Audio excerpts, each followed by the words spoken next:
Son videonun ardından gerçekten inanılmaz bir oyuncuyla karşınızdayım. Geçtiğimiz günlerde Clyde ve Shin'le beraber Faceit maç aratıyorduk ve son maça tekrardan bağlandık. Halbuki ben çıkacaktım ama maçı bulmuş oldu ve otokabulden dolayı doğrudan maçı kabul etti. Ancak karşı lobide gerçekten enteresan, biraz da sıra dışı bir arkadaş vardı. Bu birazcık gözümüze çarptı. İstatistiklerine baktığımız zaman yeni başlamış olmasına rağmen gerçekten yüksek bir KDA ile ve gerçekten yüksek bir hasar aralığıyla oynuyordu. Ben de birazcık detaylı inceledikten sonra hani başta bir Smurf diyorsun adam ama bir şeyler doğru değil. Daha istatistik kısmında bir şeyler doğru değil. Şimdi şöyle bir inceleyelim arkadaşı. Baktığımız zaman 73 müsabaka ve buna rağmen %75 bir galibiyet oranı var. Smurf olduğunu düşünebilirsiniz dediğim gibi ilk başta ama birazdan değineceğim. Aynı zamanda maçları da nasıl geçirdiğini burada görebiliyoruz. Şöyle detaylı bir maç geçmişine bakalım arkadaşın. Gördüğünüz gibi son maçı 2, 4, 6, 8, 10 maçı win ve skorlar da genel olarak çok net skorlar. Bak 13-3, 13-5 bir tane uzatmaya giden bir maçı olmuş ki bak oynadığı elolar da öyle düşük elolar değil yani 9 level yani neredeyse 10 levelin yakını ki belki girsek şu an muhtemelen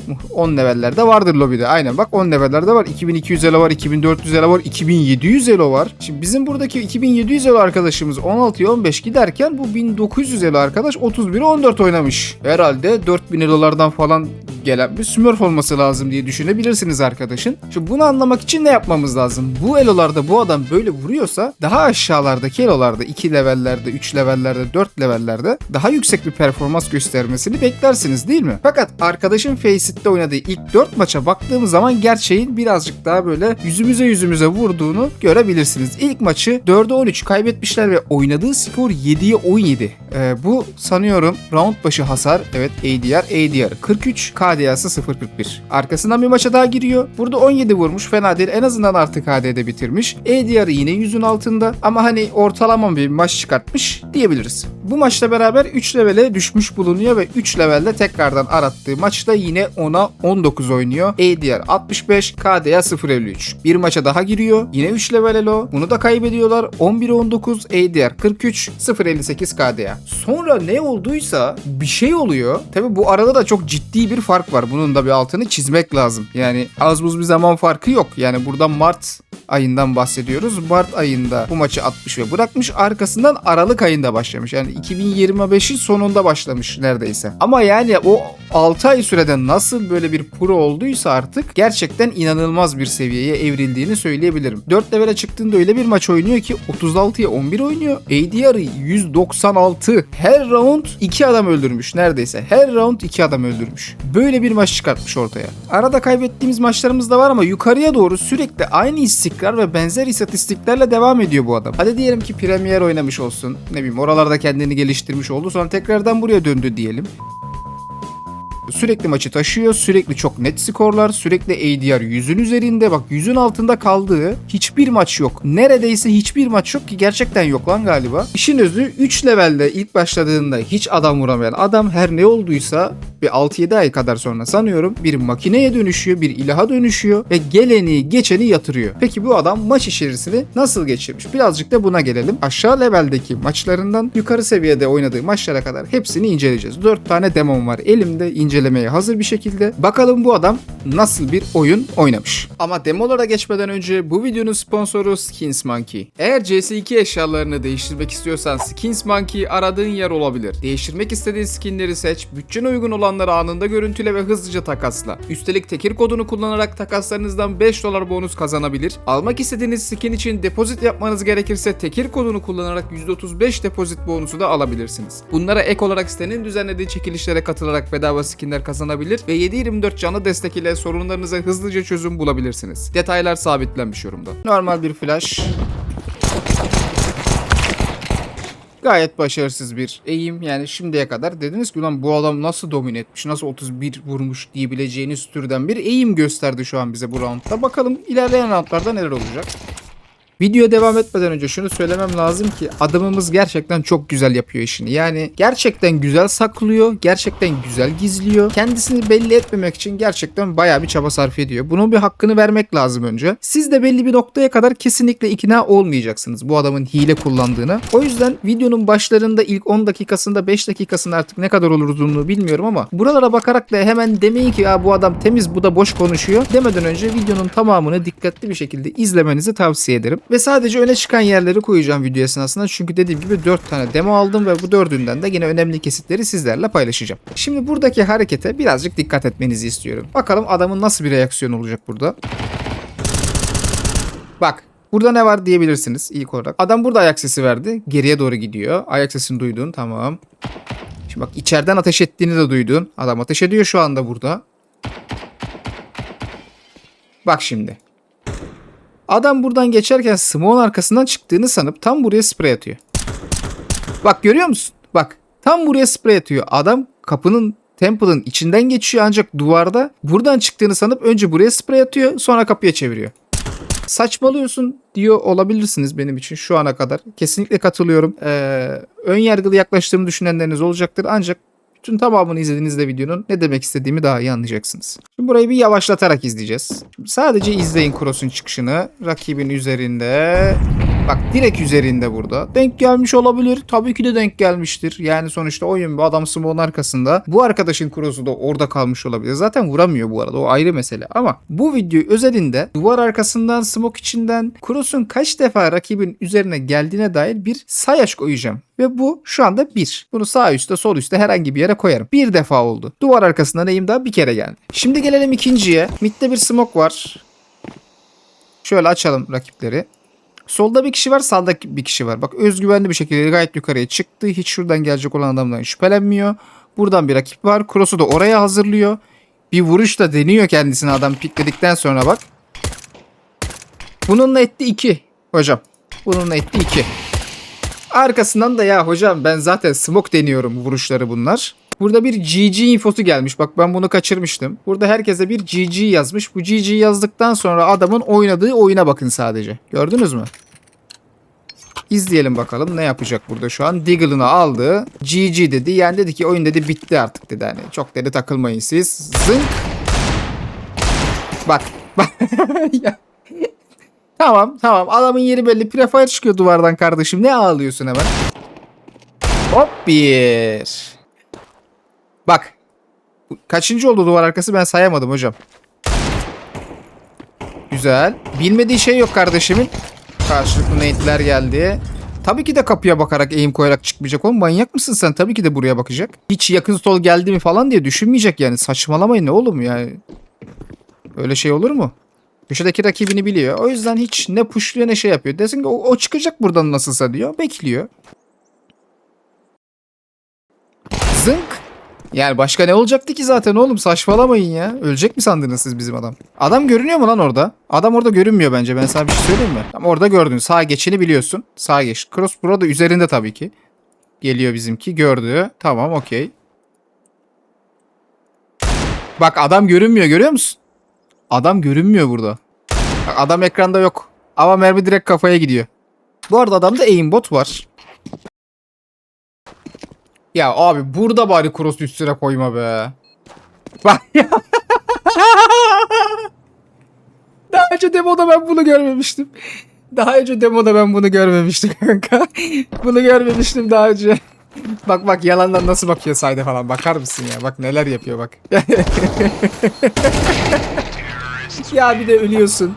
Ya bir de rezil herif seni ya. Rezilsin ya. Rezil bir köpeksin sen. Evet bir mitraş var. Bakalım mitraşı nasıl savunmuş burada arkadaşımız. Bu arada bence bu adamda şey de yok. Anti flash hilesi de var. Bence bu adam kör olmuyor. Bak full kör şu an. Full kör. Cross'u direkt kapıya çekti lan adam. Full kör. Bak. Bu adam kör de olmuyor. Adam CT atladı ve CT'de sağında solunda var mı diye bakmadı bile beyler. Buna ne derler biliyor musun? Zor! Buna zort derler kanka. Bak görüyor musun? Bunun adı zorttur. Yavaşlatarak izlenim daha tatlı oluyor. Daha güzel oluyor öyle. Hop. Bak köşeye prefire çıkıyor adam. Standart longa. Ya o kadar bilmiyor ki şu an duvara piklediğini. Hop. Görüyor musun abi? Omzunu gördü. Sonra vuracak zaten. O onu vuracak. Onu vuracak. Onun kaçarı yok. Sağ tarafına gel. Onun da infosu var bu arada. Ama burada duvara çıktı ya bak şimdi mesela. Burada duvara gösterdi. Bunu vurmaz artık. Buna böyle bir ekstrem bir şey yapmaz. Ne yapıyor biliyor musun bak. Bu arada buraya geldikten sonra eğer mavide solda biri varsa ona ölür. Şu dipte birisi varsa ona ölür. Çok yalandan bakıyor. Köşeye kadar bakmadı bile. Çıktı bunu vurdu. Bak arkasına bakmadan gidiyor. Sen var ya sen. Sen vallahi izlemiyor galiba ya. Denk geldi herhalde. İzliyor olsaydı bakardı buradaki adama değil mi beyler ya? Bunu rapor bu temiz oyuncu ya bu. Duvara falan eğim koyuyor sürekli bir şeyler yapıyor ama. Adam ateş etti hala daha yeni dönüyor bak. Bak hala dönmüyor bak. Hala dönmüyor bak. Adam temiz. Yeni döndü daha. Ah kardeşim açı temizlememişim unutmuşum ya.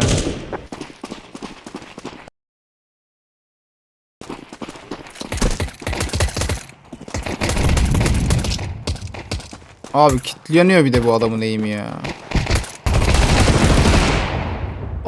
Bunu yeni fark ettim. Bak şimdi. Buradan bomba atıldı. Info buradan geldi. Buraya fokussun tamamen tamam mı? Tamamen fokussun buraya. İzle. Bak şimdi adam sıkıyor üstüne koşuyor. Geri kaçtın. Bak buradan bunun pushladığını gördü bak. Ya şu an buradan bunun pushladığını gördü bak şimdi. Mal oldu burada bir. Cross'u buna çevirdi, ona çevirdi, ne yapacağını şaşırdı. Daha bu yok ekranda ha. Bak adam daha ekranda yokken yapıyor bu hareketi. Bu eşek muhtemelen 16-9 oynuyor. Ulan ne kadar tuhaf oldu lan birden. Bak. Ha. Şimdi çevirmeye başlıyor çünkü burada bunun geldiğini gördü. Geriye doğru kaçıyor ya. Buradan geleni vuracak. Bak. Geri zekalısın. Sen bir geri zekalısın. Önündekiyle fightlamak yerine buradan pushladığını gördüğü için cross'unu buna çeviriyor. Daha adam ekranda yok ya. Adam ekranda yok kanka. Bir 10 level short'a nasıl pikler? Bak izliyorsunuz. Hep beraber izliyoruz şu an burada. 10 level nasıl pikliyormuş hocam short'a? İlk olarak cross burada çıktı. Gördüğünüz gibi. Arkasından buraya koyduğunuz cross yanlış. Adamın üstüne koyacaksın tabii ki de ya. Sen duvarın arkasında adamı göremiyor musun?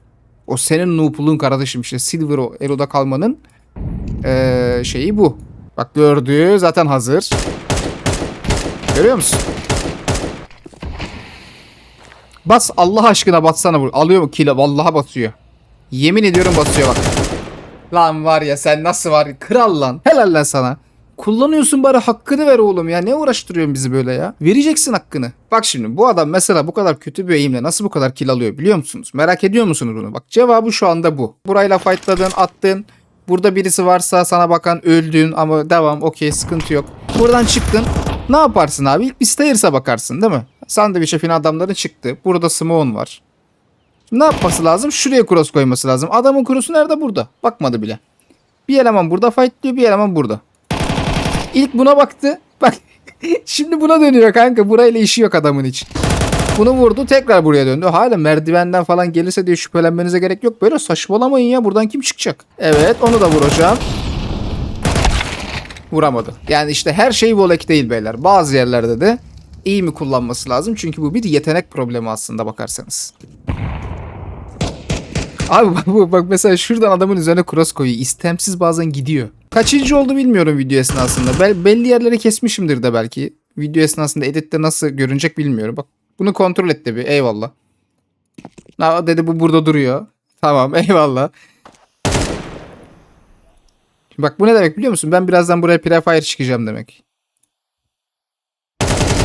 Gerek kalmadı adam pikledi. Aha. Oha. Bak köpeğe bak köpek seni köpek. Hop bak şimdi bak. Hop. Kardeşim maşallah ya müneccim misin sen ya? Direkt de kafada yalnız ha. Hani direkt kafada direkt.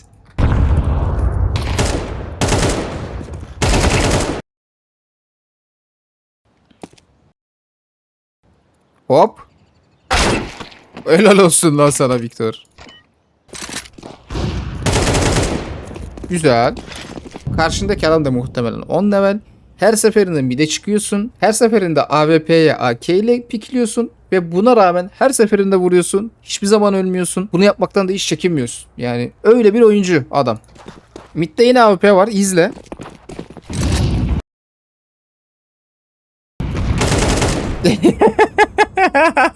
Oğlum var ya sen. Abi ne kadar rahat, ne kadar özgüvenle koşuyor. Bak bu bile sadece sıkıntı. Bu bile sadece problem olduğunu gösterir. Neden? Çünkü info olmadan bu kadar çok rahat gezemezsin haritada. Öldü burada. Ama bunu hep yapıyor zaten. Burada hilesini ayarlıyor galiba. Bir AFK bırakmış. Şimdi burada çok altını çizmemişim ama arkadaş öldükten sonra biraz sinirlenmiş olsa gerek gerçekten. Bu klipte bak dikkat edin. Mid'e çıkıyor. İlk başta o soldaki adama doğru infoyu alarak çıkıyor. Ne connector'a bakıyor ne window'a bakıyor doğru düzgün. İkisine de doğru düzgün bakmıyor. Sonra short'taki adama odaklanıyor sadece. Bak. Bak başka hiçbir yere bakmıyor. Tek. Geçen round öldü ya hileye rağmen. Kudurdu şu an bak. Kudurdu. Bir. Hayda. Bak ben sana bir şey diyeceğim bak gel gel. Gel bak sana bir şey söyleyeceğim bak gel. Bak şimdi. Asıl kritik nokta. Gördün mü?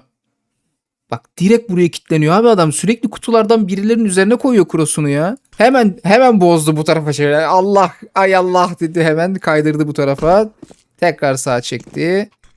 Gelmesiyle beraber zınk tabii ki de kafasına. Hayret body gitmiş.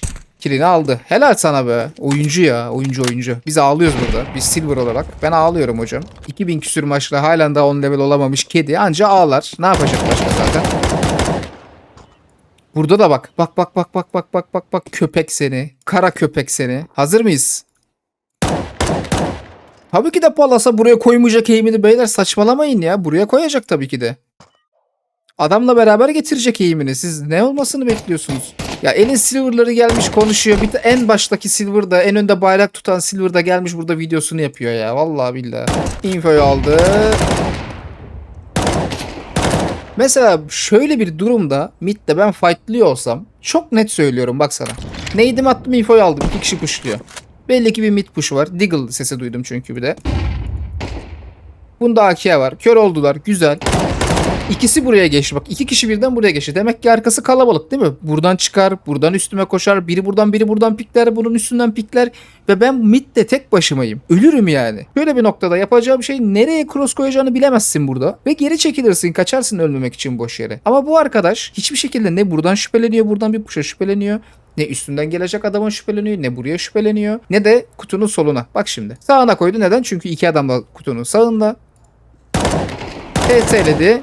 Bunun hala burada olduğunu biliyor. Bak cross yine kafasının üstünde adamın. Cross yine kafanın üzerinde. 11-5. Artık açmıyor bile hilesini şu an. Muhtemelen normal bile oynuyor olabilir. Zaten buralarda ölmüş mesela.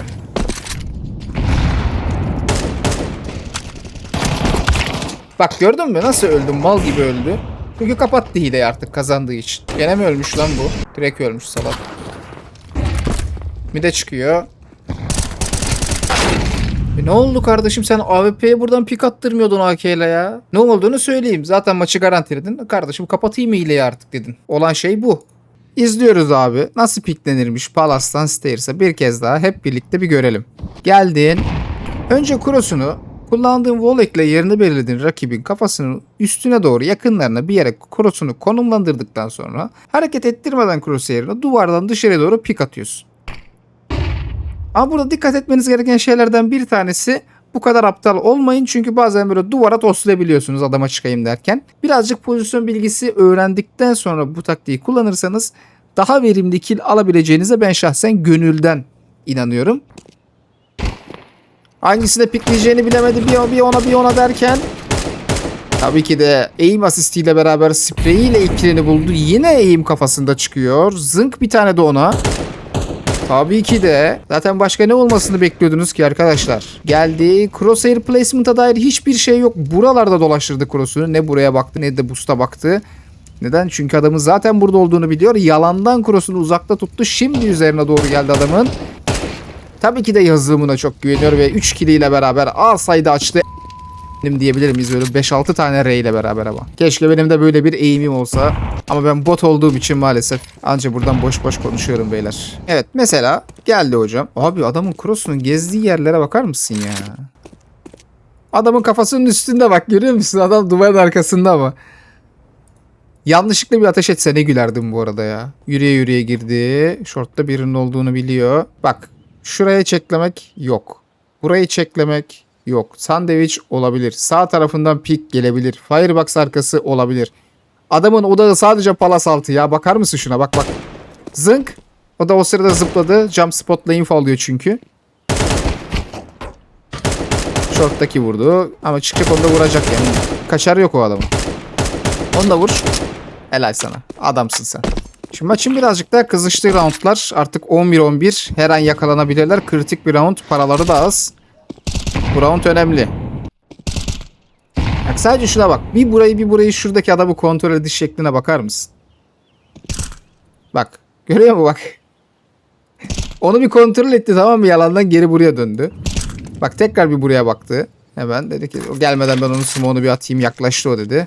Under'da olduğunu biliyor, çok rahat. Hiç önceden buradan yavaşça shift'le gelmiş midir? Merdiven altına yerleşmiş midir? Bank tarafında var mıdır? Gibi sorulardan, endişelerden tamamıyla uzak. Çok emin ne yaptığından. Tam geliyorlarken Molly'ye attı ama adam tabii hemen önden pushladı, biliyor. Pushladığını biliyor. Direkt onu yakaladı. Bir tane under olduğunu biliyor. Hemen bir de ona prefire. Şimdi normal şartlarda bu roundu vermez kolay kolay. Bak smoke açtı. Bombasıyla vurdu. Diğer ikisinin infosu var zaten. Yalandan böyle. Çok çok yalandan. Şöyle bir mid bakıyor. Kon girdi mi diye köşeyi falan kontrol etti. Palas'a skopsuz çıktı. Ama burada misleyince Molly ile beraber burada bunu öldürüyorlar. Ve maç uzatmaya gidiyor. Bas lan smoke'tan. Lan ben biliyorum ya. Biliyorum. Aferin lan sana. Ciğerinizi biliyorum ya ben sizin. Hadi onu da vurdun. Tamam. Üstüne düşeni yaptın artık. Mid var. Tabii. Ütütünü de kullan. Hop. Bak yine. Bak crosshair'ı görüyor musun? Sonradan da deliye bağlıyor kendini. Deli yapıyor kendini. Diğer tarafa, diğer köşeye sıkıyor bu sefer de. Bak. Ulan bir kere şurada normal crosshair placement'ın olması gereken yerde olsun ya. Mid'den adamlara pik attırmıyordun sen. Her yere o kadar güzel prefire cross çıkıyordun kardeşim sen. Ne oldu şu palasa çıkamadın bir türlü ya. Hep adamın üzerinde duvarda, bir de enteresan bir şekilde. Ben yukarı falan koyuyor. Lan var ya sen. Ben daha fazla bir şey izletmeme gerek olduğunu düşünmüyorum. Bunlara rağmen halen daha yorumlarda kardeşim sen botsun, bu adam temiz oynuyor falan filan diyecek oyuncular için de bir çift lafım var. Senin kafanı. Bu işin en acı kısmı, bu arkadaş halen daha oynamaya devam ediyor. Mesela 21'e 9 bitirdiği maçları falan var 10 level o da. 17 Aralık'tan bugüne kadar yani aşağı yukarı 2,5-3 aydır bu adam hile kullanıyor ve kullanmaya da devam ediyor. Ki bu bizim tespit ettiklerimizden bir tanesi. Oynadığımız maçların demolarını çoğu zaman izlemiyoruz, kontrol bile etmiyoruz. Kim bilir kimler geldi geçti karşımızdan da biz fark etmedik. Her ne kadar bir şey yapacaklarını düşünmesem de umuyorum Faceit bununla alakalı bir aksiyon alır ve eski günlerine tekrardan döner.